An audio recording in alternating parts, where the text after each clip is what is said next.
Esse Louis Réau, ele tem uma história do vandalismo que é fundamental, né? É um livro, é o vandalismo não apenas na Revolução, mas em outras fases da história da França, que é bem interessante. É uma obra de referência interessantíssima, né?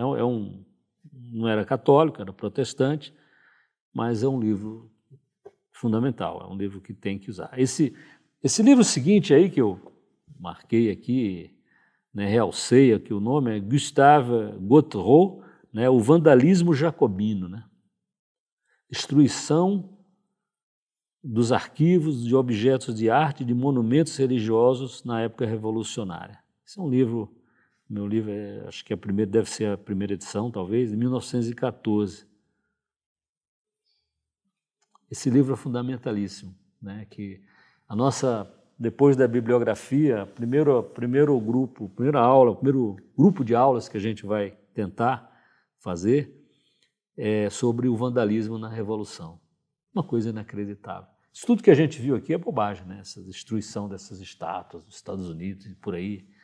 É bobagem, diante do que aconteceu na Revolução Francesa. Tá?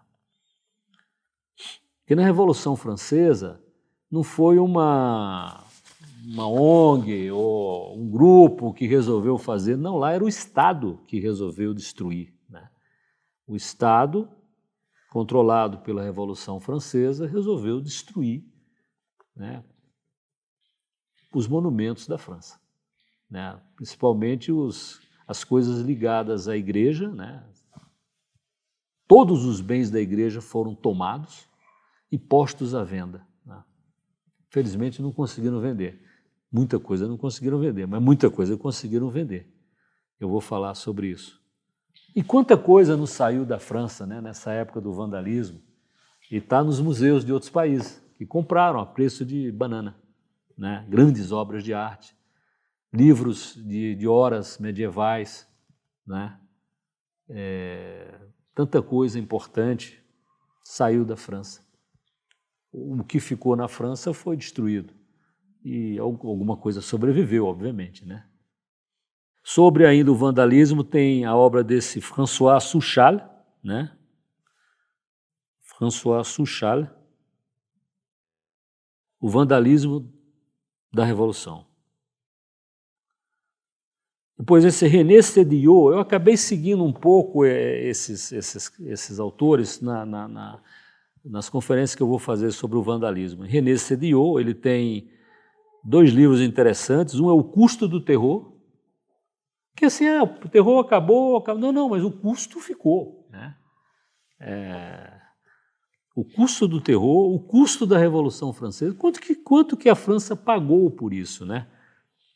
É uma coisa impressionante. Eu vou falar sobre isso. Talvez a gente leve uns 2 anos falando de Revolução Francesa, vamos ver se a gente aguenta. Depois tem aqui vários livros sobre os leilões que a Revolução fez para vender os bens, né, da França, né, principalmente os bens da igreja, né? Então esse Michel Berdelet, a França ao correr do martelo, né? La France à l'encan, o êxodo de objetos de arte sob a Revolução. Aquilo que eu falei, muita coisa saiu da França. Era barato comprar, né? Depois esse Amédée Vialet, a venda dos bens nacionais durante a Revolução Francesa. O que eram os bens nacionais? Todos os bens da igreja foram declarados bens nacionais e os bens dos nobres que emigraram, saíram da França, fugiram da França, foram declarados também bens nacionais. Quer dizer, a pessoa fugia da França para não morrer e ainda perdia os bens que ficavam lá. Cecil Gould, Trophy of Conquest. Esse é muito interessante, né? Obviamente, existiam grandes artistas na França, né? No final do século XVIII, a França era o país que tinha mais artistas, né? Pintores, escultores e arquitetos no mundo, né? A Itália já estava saindo a fase da Itália, né? A fase da Itália durou vários séculos. E o que é que aconteceu? Por exemplo, a Revolução Francesa, mas principalmente Napoleão, quando ele tomava uma cidade, né, ele assinava um tratado de paz e dizia: eu vou pegar as 100 obras de arte que eu quiser dentro da cidade. Fazer o quê? Eu fui derrotado, que eu vou dizer não, né? Então, o Louvre foi criado assim, né? O Museu do Louvre, que é o maior e melhor museu do mundo, né? Então, por exemplo, Veneza, né? Veneza era uma república. Quando Napoleão tomou Veneza, ele levou uma quantidade de obras de arte para a França, um negócio inacreditável, né? Muitas voltaram depois da derrota final de Napoleão, né? Depois de Waterloo, o Papa falou: manda as nossas coisas de volta, né? Ele levou muita coisa do Vaticano também, né? De todos os países que a Revolução Francesa andou conquistando, e principalmente Napoleão, que foi toda a Europa praticamente, ele roubou objetos de arte, dessa forma que eu estou dizendo, né? Napoleão levava os grandes artistas com ele, né, nas campanhas. Venceu Veneza. Perguntava ao assessor dele quais são as obras que a gente leva para a França, né?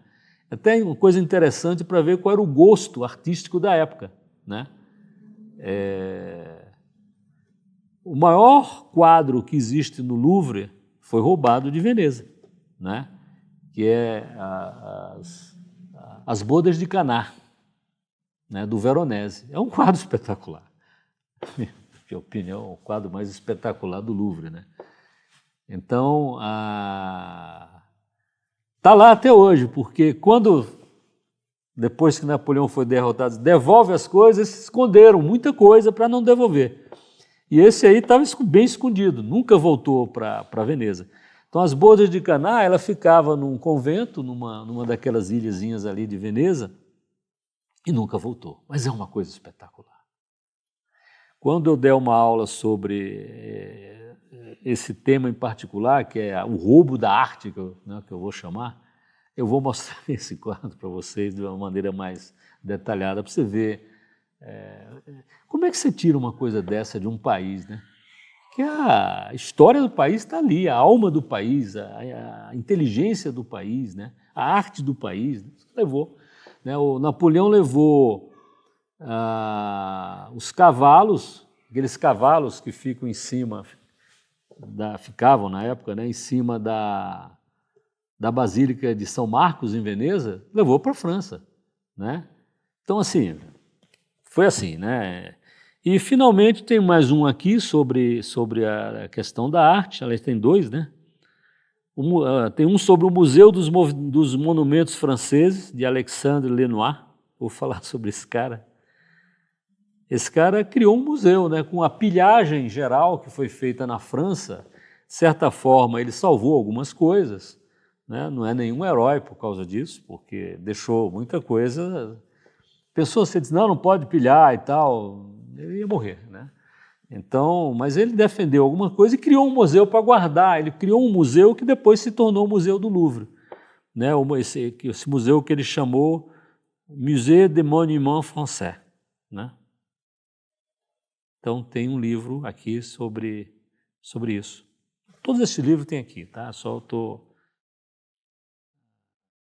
E, finalmente, aqui esse Marcel Marion, né? A venda dos bens nacionais durante a Revolução. Foi uma catástrofe, né? Em termos de perda de objetos de arte, foi uma catástrofe. Alguns irrecuperáveis, porque eles foram destruídos, né? Alguns sumiram, alguns foram para o exterior, a maioria foi martelada, né? Aquelas esculturas que ficavam coladas, né? A fachada de Notre Dame foi toda martelada. Foi contratado um escultor para martelar a fachada de Notre Dame de Paris. Então, todas as estátuas, né? Todas as estátuas da fachada de Notre-Dame de Paris foram destruídas, né? Ou porque foram marteladas, ou porque o que não era pregada na parede foi derrubada, né? Então, foi uma catástrofe.